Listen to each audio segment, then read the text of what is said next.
Hey guys, welcome back with me again in this channel. On today's tutorial, I'm going to show you how you can make text move from side to side using the CapCut text animation. So the animation is called Wobble text animations. And here you can just first click on text to add the text that you want.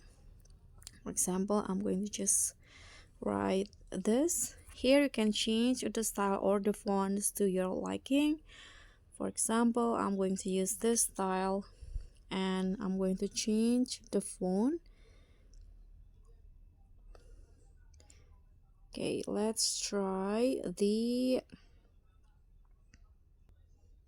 this one, focus one. Here I'm going to make it like this and go to animations.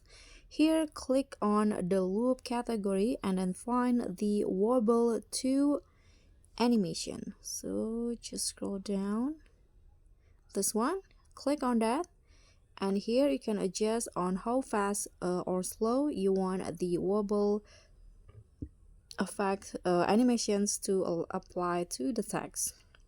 Click on a check icon and that's it. So guys, thank you so much for watching. Don't forget to like, comment and subscribe. Also click on the thanks. Bye.